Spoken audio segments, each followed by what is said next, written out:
जी अस्सलाम वालेकुम मेरे खूबसूरत दोस्तों ते प्यारे मित्रों। अज मैं किहड़ा ना तुहाडे वास्ते एक नवा प्रोग्राम बनाऊँ ते अज मैं जनाब बना लगा जी किहड़ा ना रेनफीले आखदे ने किहड़ा बीफ नूं आखदे ने जर्मन च रेनफीले ना। ते फीले किहड़ा ना ये किहड़ा गां है या वच्छा है उहदा किहड़े रीढ़ दी हड्डी हुंदी है उहदे नाल किहड़ा हिस्सा हुंदा है गोश्त दा।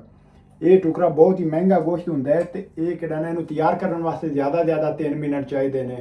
बहुत ही किहड़ा ना मसलन नरम गोश्त होंदा है। ये पूरे जिस्म दा किहड़ा ना सब तो नरम हिस्सा है ना ये होंदा है ना।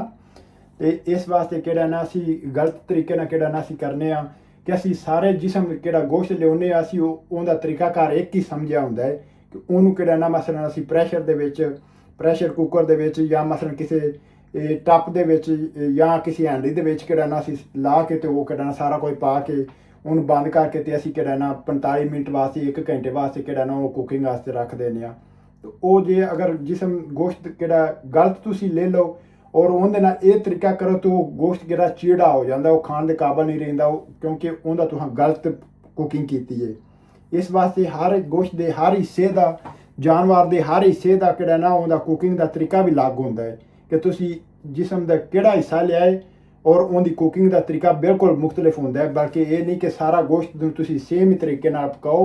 इस तरह वास्ते किहड़ा अज किहड़ा गोश्त है ये मैं किहड़ा रिंडे किहड़ा गां दा गोश्त है या बच्छे दा गोश्त है उहदी किहड़ी रीढ़ दी हड्डी है उहदे नालों हिस्सा लियाए गोश्त दा। ये किहड़ा ना मसलन इहदे उत्ते मैं थोड़ा जिहा किहड़ा ना नमक ते थोड़ा जिहा किहड़ा ना मसलन मर्च किहड़ा ना काली मर्च उत्ते लाइए ताकि मैं थोड़ा लाया ताकि वो मसलन गोश्त के अंदर थोड़ा जज़ब होवे नमक ते नाल किहड़ा ना मैं फ्राई पैन दे विच किहड़ा ना लीवन ऑयल पा के रख देना वा। लीवन ऑयल इस्तेमाल करना कुकिंग वास्ते ताकि किहड़ा ना जैसे फिलहाल मैं अपने घर इस्तेमाल कर बल्कि जर्मन दे विच तकरीबन हर बंदे ही किहड़ा है वो लीवन इस्तेमाल करदा लीवन ऑयल ताकि किहड़ा ना मसलन इत्थे जीज तंदरुस्त रहन ते सेहत होवे ते फिर ही सारे काम होंदे ने वेरो। इस वास्ते हुण किहड़ा लीवन किहड़ा मैं वो पा दिता है गोश्त के उत्ते मैं थोड़ा नमक पाया ताकि वो थोड़ा जिहा जज़ब हो जाए उहदे नाल फिर थोड़ा जिहा अच्छा जिहा टेस्ट होवेगा। इस गोश्त नूं बनाउण वास्ते सिर्फ 3 मिनट चाहिए ने ते ये किहड़ा ना मसलन दोवां साइडां तो किहड़ा 1 मिनट इस बाद इहनूं किहड़ा ना मसलन रख देना है। इस अपने टैंपरेचर दे विच ही किहड़ा ना ठीक हो जाना है। अगर इस गोश्त नूं अगर ज़्यादा देर पकाया जाए तो चीड़ा हो जाता है। फिर किहड़ा ने इहनूं अगर तुसीं अपने दंदां नाल खाओ तो इवें ही है जिवें किहड़ा है रबट रोकण किहड़ा ना इहनूं खाना फिर मुश्किल हुंदा है। इस वास्ते कि असी किहड़ा हर चीज़ नूं एक तरीके दे नाल इस्तेमाल नहीं कर सकते। कोई भी गोश्त तुसी गोश्त लैन जाते हो कसाई को लैन जाते हो या मसलन किसी सारे भरा ही असी किहड़ा ना कोई किहड़ा ना नहीं कि कसाई है या फलाना है बिजनेस है कारोबार है करना चाहिए हर बंदे का एक शोभा होंदा है। तो जैसे तुसी किसी वीर को गोश्त लैन जाते हो उन्हें को पूछो भी मैं किहड़े जिस्म का किहड़ा हिस्सा है गोश्त ताकि मैं उस तरीके दे नाल किहड़ा ना घर जाके उन्हें पकावां ना। तो अगर तुसी कोई गलत हिस्सा लैके आउंदे हो तो उन्हें पकाते हो किसी होर तरीके नाल तो वो फिर गोश्त चीड़ा हो जाता है। फिर वो किस गोश्त तुहानूं दिता हुंदा है उन्होंने गाली कर दिओ भी इहने गोश्त किहड़ा ना मैनूं बुढ़े जानवर का दे दिता है बीमार जानवर का दे दिता है वो गलदा ही नहीं ना। ताकि हो सकता है उस बंदे का किहड़ा वेचण वाले का कोई कसूर नहीं इहदे विच किहड़ा पकाने वाले का कसूर हुंदा है। इस वास्ते किहड़ा मेहरबानी करया करो जे गोश्त लैंदे हो उहदे को पूछा करो कि मैं किहड़े हिस्से का गोश्त लैन लगा वां ते वो फिर जिहड़ा हिस्सा होवे उहदी कुकिंग का तरीका मुख्तलिफ हुंदा है।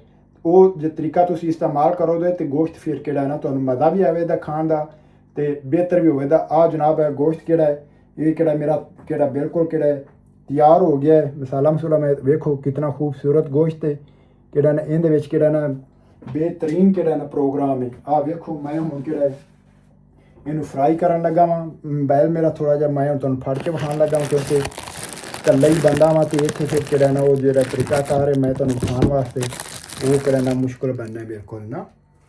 तो आ वेखो जनाब आ मेरा फ्राई पैन है आ किहड़ा ना गोश्त का टुकड़ा इसमें रख दिता तुसीं देखो ये जनाब कम से कम ज़्यादा 1 मिनट किहड़ा ना इन्हूं फ्राई करना किहड़ा देखो किहड़ा ना बिल्कुल किहड़ा ना मैं नॉर्मल अपने हत्थ दे नाल किहड़ा ना मसलन कोई मैनूं किसी शै दी जरूरत नहीं किहड़ा ना उहदा किहड़ा टैंपरेचर या मसलन मैं जिवें किहड़ा ना करना है थोड़ा सा किहड़ा ना मसलन हो गया है बात ज़्यादा टैंपरेचर का नाल देखो किहड़ा ना किस तरह किहड़ा ना तैयार हो गया है।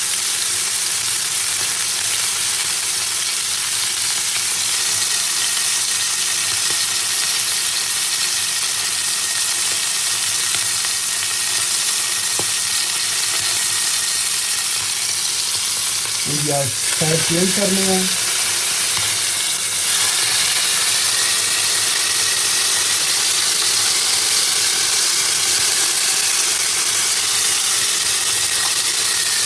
थोड़ा जिहा तो मैं नमक होर लाने लगा हाँ ताकि ज़्यादा थोड़ा ना मज़ा आ जाए।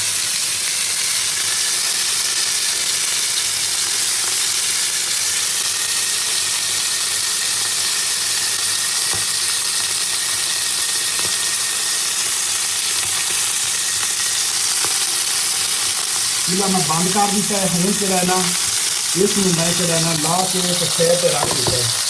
इस हूँ अपने टैंपरेचर के लिए जो ना ये तैयार हो जाना बिल्कुल जो ना गोश्त तैयार हो गया खान के काबल है। इस जो ना कोई और जरूरत नहीं किसी चीज़ की जरूरत नहीं। जोड़ा हमने फ्राई पैन है ये टैंपरेचर के नाल जो ना तैयार हो जाना है। चूल्हा मैंने बंद कर दिता है। इन्हें जो ना 5 से 7 मिनट इन मैं इंज रख देना है। 5-7 मिनटों तो बाद जो ना इन्हें मैं जो ना खाना है तो फिर तो हम हाँ का जिस मैं चक लाँगा किस तरह तो नजर आता है ना जी। नज़र आया मेरा दोस्त खूबसूरत दोस्तों गोश्त केड़ा बिल्कुल केड़ा तैयार हो गया। इनू हुण 2 या 3 मिनट वास्ते 2 या 3 मिनट वास्ते मैं इनू रख दिता है ताकि नॉर्मल केड़ा टैंपरेचर च आवे। अगर मैनू इस वक्त ही खाना शुरू करांदा तो इहदे विच केड़ा जूस है वो ज़ाया हो जाता कि मैं तक लाँदा बहुत ज़्यादा टैंपरेचर है और केड़ा इहदे विच जूस है ਉਹਨੂੰ ਉਹ ਜ਼ਾਇਆ ਹੋਵੇਗਾ। ਇਸ ਵਾਸਤੇ ਇਹਨੂੰ ਮੈਂ 2 ਮਿੰਟ ਵਾਸਤੇ ਕਿਹੜਾ ਨਾ ਉਹਦੇ ਟੈਂਪਰੇਚਰ ਵਿੱਚ ਰੱਖ ਦਿੱਤਾ ਹੈ ਤਾਂ ਕਿ ਉਹਦੇ ਅੰਦਰ ਕਿਹੜਾ ਜੂਸ ਹੈ ਕਿਹੜੀ ਤਾਕਤ ਹੈ ਆਈ ਵਾਈਸ ਹੈ ਉਹ ਜ਼ਰਾ ਕੋ ਸਕੂਨ ਨਾਲ ਆਵੇ। ਜੇ ਅਗਰ ਮੈਂ ਗਰਮ ਉਹਨੂੰ ਕਟਾਂਦਾ ਤਾਂ ਉਹਦੇ ਵਿੱਚੋਂ ਕਿਹੜਾ ਜੂਸ ਨਿਕਲਦਾ ਪਾਣੀ ਨਿਕਲਦਾ ਹੈ ਉਹ ਹੀ ਸਾਰੀ ਕਿਹੜੀ ਨਾ ਤਾਕਤ ਹੁੰਦੀ ਹੈ। ਇਸ ਵਾਸਤੇ ਕਿਹੜਾ ਗੋਸ਼ਤ ਗ੍ਰਿਲ ਕਰਦੇ ਹੋ ਕਿੰਨੇ ਵੀ ਭਰਾ ਗ੍ਰਿਲ ਕਰਦੇ ਹੋ ਗ੍ਰਿਲ ਕਰਨ ਤੋਂ ਬਾਅਦ ਉਹਨੂੰ ਥੋੜੀ ਦੇਰ ਵਾਸਤੇ ਰੱਖਿਆ ਕਰੋ ਤਾਂ ਕਿ ਉਹ ਨਾਰਮਲ ਟੈਂਪਰੇਚਰ ਵਿੱਚ ਆਵੇ। ਜਿਵੇਂ ਤੁਸੀਂ ਉਹਨੂੰ ਕੱਟ ਲਾਓ ਉਹਦੇ ਵਿੱਚੋਂ ਕਿਹੜਾ ਪਾਣੀ ਹੈ ਜਾਂ ਜੂਸ ਹੈ ਉਹ ਬਾਹਰ ਨਾ ਨਿਕਲੇ। ਜੋ ਬਾਹਰ ਨਿਕਲ ਜਾਏ ਤਾਂ ਫਿਰ ਗੋਸ਼ਤ ਕਿਹੜਾ ਹੈ ਉਹ ਕਿਹੜਾ ਖੁਸ਼ਕ ਹੋ ਜਾਂਦਾ ਉਹਦੇ ਅੰਦਰ ਉਹ ਰਸ ਨਹੀਂ ਰਹਿੰਦਾ। ਜੇ ਰਸ ਨਾ ਰਹੇ ਤਾਂ ਫਿਰ ਉਹ ਮਜ਼ਾ ਹੀ ਖਤਮ ਹੋ ਜਾਂਦਾ ਹੈ। ਇਸ ਵਾਸਤੇ ਮੇਰਾ ਦੋਸਤ ਜਿੰਨਾ ਵੀ ਗ੍ਰਿਲ ਕਰਨੀ ਹੈ ਗੋਸ਼ਤ ਨੂੰ ਤਿਆਰ ਕਰਨਾ ਹੈ ਫਿਰ 2 ਜਾਂ 3 ਮਿੰਟ ਵਾਸਤੇ ਰੱਖ ਦੇਣਾ ਹੈ। ਉਸ 2 ਜਾਂ 3 ਮਿੰਟ ਤੋਂ ਬਾਅਦ ਕਿਹੜਾ ਤੁਸੀਂ ਆਪਣੀ ਪਲੇਟ ਦੇ ਵਿੱਚ ਰੱਖ ਕੇ ਫਿਰ ਤੁਸੀਂ ਕਿਹੜਾ ਨਾ ਉਹਨੂੰ ਕਿਹੜਾ ਨਾ ਤਿਆਰ ਕੱਟ ਕੇ ਤੇ ਵੇਖ ਸਕਦੇ ਹੋ ਕਿ ਉਹਦਾ ਕਿਹੜਾ ਨਾ ਕਿਸ ਤਰ੍ਹਾਂ ਮਜ਼ਾ ਹੈ ਕਿਸ ਤਰ੍ਹਾਂ ਕਿਹੜਾ ਨਾ। ਤੇ ਮੈਂ ਹੁਣ ਜਿਸ ਵੇਲੇ ਇਹਨੂੰ ਕੱਟ ਲਾਣਾ ਹੈ ਫਿਰ ਮੈਂ ਤੁਹਾਨੂੰ ਵਿਖਾਣਾ ਵਾਂ। ਅਜੇ ਇਹਨੂੰ ਮੈਂ 2 ਜਾਂ 3 ਮਿੰਟ ਵਾਸਤੇ ਕਿਹੜਾ ਨਾ ਰੱਖਣ ਲੱਗਾ ਵਾਂ ਜੀ। ਮੇਰੇ ਖੂਬਸੂਰਤ ਦੋਸਤੋ ਗੋਸ਼ਤ ਮੇਰਾ ਤਿਆਰ ਹੋ ਗਿਆ। ਇਹਨੂੰ 5 ਮਿੰਟ ਵਾਸਤੇ ਮੈਂ ਰੱਖਿਆ। ਉਸ ਤੋਂ ਬਾਅਦ ਕਿਹੜਾ ਨਾ ਹੁਣ ਇਹਨੂੰ ਕੱਟ ਲਾਣਾ ਹੈ। ਅਗਰ ਉਸੇ ਵਕਤ ਇਹਨੂੰ ਕੱਟ ਲਾਉਂਦੇ ਤੇ ਇਹਦਾ ਕਿਹੜਾ ਜੂਸ ਸੀ ਉਹ ਸਾਰਾ ਜ਼ਾਇਆ ਹੋਣਾ ਸੀ ਤੇ ਉਹ ਜੂਸ ਕਿਹੜੀ ਆ ਉਹ ਹੀ ਸਾਰੀ ਤਾਕਤ ਹੈ। ਹੁਣ ਮੈਂ ਤੁਹਾਨੂੰ ਕਿਹੜਾ ਨਾ ਗੋਸ਼ਤ ਕੱਟ ਕੇ ਵਿਖਾਉਣ ਲੱਗਾ ਵਾਂ। ਤੁਸੀਂ ਵੇਖੋ ਕਿ ਕਿਸ ਤਰ੍ਹਾਂ ਕਿਹੜਾ ਨਾ ਖੂਬਸੂਰਤ ਉਹਦਾ ਕਲਰ ਹੋਵੇਗਾ ਔਰ ਕਿਸ ਤਰ੍ਹਾਂ ਕਿਹੜਾ ਨਾ ਖੂਬਸੂਰਤ ਤਰੀਨ ਕਿਹੜਾ ਨਾ ਉਹ ਗੋਸ਼ਤ ਦਾ ਟੁਕੜਾ ਹੋਵੇਗਾ। ਮੈਂ ਤੁਹਾਨੂੰ ਥੋੜਾ ਸਕਰੀਨ ਦੇ ਨੇੜੇ ਕਰਕੇ ਵਿਖਾ ਦੀ ਇਹਦਾ ਕਲਰ ਵੇਖੋ ਗੋਸ਼ਤ ਕਿਸ ਤਰ੍ਹਾਂ ਦਾ ਹੈ। ਬਹੁਤ ਹੀ ਖੂਬਸੂਰਤ ਇਹਦਾ ਕਲਰ ਹੈ ਔਰ ਬਿਹਤਰੀਨ ਕਿਹੜਾ ਹੈ ਨਾ। ਇਹਦੇ ਉੱਤੇ ਸਿਰਫ ਮੈਂ ਓਲੀਵਨ ਆਇਲ ਦੇ ਵਿੱਚ ਫਰਾਈ ਕੀਤਾ ਹੈ ਔਰ ਇਹਦੇ ਉੱਤੇ ਥੋੜਾ ਜਿਹਾ ਨਮਕ ਪਾਇਆ ਨਾ। ਇਸ ਤੋਂ ਇਲਾਵਾ ਕੋਈ ਕੰਮ ਨਹੀਂ ਕੀਤਾ ਤੇ ਬਹੁਤ ਹੀ ਮਜ਼ੇਦਾਰ ਹੁੰਦਾ ਹੈ ਜ਼ਾਇਕੇਦਾਰ ਹੁੰਦਾ ਹੈ ਔਰ ਤੁਹਾਡੀ ਸਿਹਤ ਵਾਸਤੇ ਬਹੁਤ ਹੀ ਅੱਛਾ ਹੈ। ਜਿੰਨੇ ਵੀ ਭੈਣ ਭਰਾ ਨੇ ਸਾਰਿਆਂ ਅੱਗੇ ਰਿਕੁਐਸਟ ਹੈ ਕਿ ਗੋਸ਼ਤ ਕਿਹੜਾ ਹੈ ਬਹੁਤ ਕਮ ਖਾਇਆ ਕਰੋ। ਸਿਹਤ ਵਾਸਤੇ ਜ਼ਿਆਦਾ ਅੱਛਾ ਨਹੀਂ ਹੁੰਦਾ ਲੇਕਿਨ ਜਿਹੜਾ ਤੁਸੀਂ ਖਾਓ ਉਹ ਕਿਹੜਾ ਨਾ ਇਸ ਤਰ੍ਹਾਂ ਦਾ ਇਸਤੇਮਾਲ ਕਰੋ ਤਾਂ ਕਿ ਤੁਹਾਡੇ ਵਾਸਤੇ ਫਾਇਦਾ ਹੋਵੇ ਬਲਕਿ ਨੁਕਸਾਨ ਨਾ ਹੋਵੇ। ਵੇਖੋ ਕਿਸ ਤਰ੍ਹਾਂ ਇਹਦੇ ਵਿੱਚੋਂ ਜੂਸ ਨਿਕਲ ਰਿਹਾ ਹੈ ਔਰ ਇਹ ਕਿਹੜਾ ਜੂਸ ਹੈ ਉਹ ਹੀ ਤਾਕਤ ਹੈ ਸਾਰੀ। ਅਗਰ ਤੁਸੀਂ ਇਹਨੂੰ ਜ਼ਿਆਦਾ ਫਰਾਈ ਕਰੋ ਦੇ ਜ਼ਿਆਦਾ ਪਕਾਓ ਦੇ ਤੇ ਉਹ ਫਿਰ ਕਿਹੜਾ ਨਾ ਸਾਇਆ ਕੋਈ ਜ਼ਾਇਆ ਹੋ ਜਾਂਦਾ ਹੈ ਉਹਦਾ ਫਿਰ ਤੁਹਾਨੂੰ ਕੋਈ ਫਾਇਦਾ ਨਹੀਂ ਰਹਿੰਦਾ। ਇਹ ਤੁਸੀਂ ਵੇਖੋ ਕਿਸ ਤਰ੍ਹਾਂ ਖੂਬਸੂਰਤ ਬਿਹਤਰੀਨ ਹੈ।